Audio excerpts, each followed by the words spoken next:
morning everyone. My name is JYOTI THAPA and I am B.Ed 4th semester student of Siliguri Tarai B.Ed College and Siliguri Teachers Training College. And my method paper is Political Science. So today we will discuss about democracy. Okay, so let's start. And what do you mean by democracy first of all, and how it came into effect? Okay, so the word democracy is derived from the Greek word demos and kratos. Demos means people and kratos means rule. So we can know that democracy means people rule in this type of state. Okay, so democracy, the father of democracy was Cleanthes. Okay, he was born in Greek. Okay, in ancient Greek, he was the father of democracy. And the democracy, there is two types of democracy. Okay, it is direct and it is indirect. Okay, so what do we know about the direct democracy? We'll discuss. Okay, so in a direct democracy, the people here participate directly in the policy making of the state. For example, Switzerland, they have their say in the making of rules. Okay, so in the indirect type of democracy, the people, they elect a representative and they send the representative in making the government, and these representatives make the policies of the state.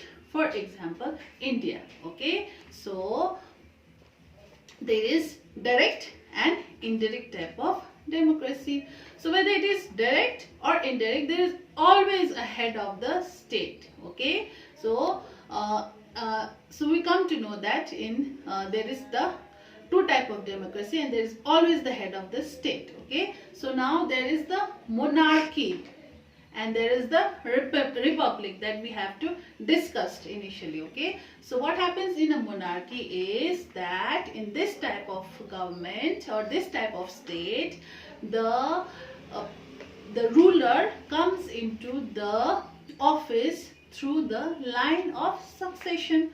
For example, the king is the ruler and after his death, his son or his daughter becomes the ruler.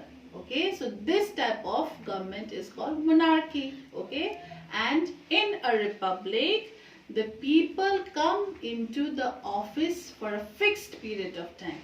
Okay, so the elected representatives who are sent by the people come into the office for a fixed period of time, for example 5 years. And this type of government which comes into a fixed period of time is in India. Okay, in India every 5 years there is a vote. Okay, and then many political parties participate in the vote and whoever wins comes into the office. Okay, and these people are selected by the people and they are sent to make the policies which are good for the people. Okay, and now the definition of democracy, as we will describe, we will define, is that the most common definition of democracy that you can remember anywhere is that quoted by Abraham Lincoln is that democracy is the government for the people, of the people and by the people.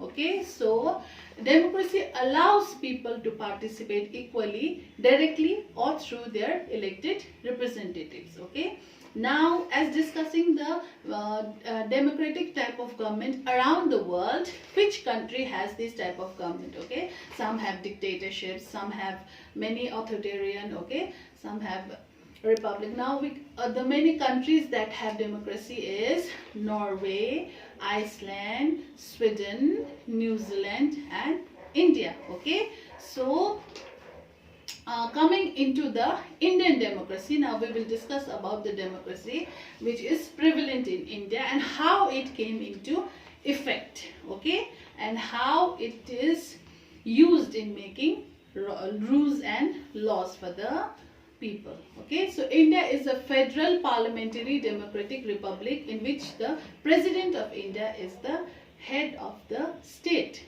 and the Prime Minister of India is the head of the government. Okay, so we have come to know that India is federal parliamentary democratic republic. So the head is President of India and the head of the government is Prime Minister of India, and these two heads are elected representatives by the people. Okay, so as we go back to the history of democracy in India, India was free from the clutches of British on 15th August 1947. Okay, so after it was free, then the people of India, they had to make a government. Okay, they had to make a government.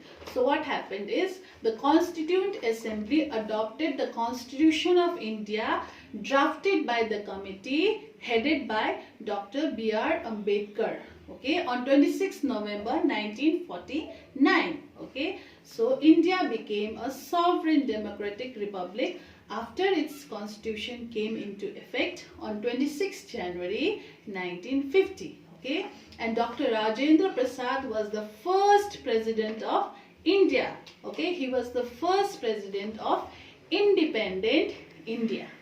Okay, so in this way our democracy came into effect. Okay, so India is basically the largest democracy in the world.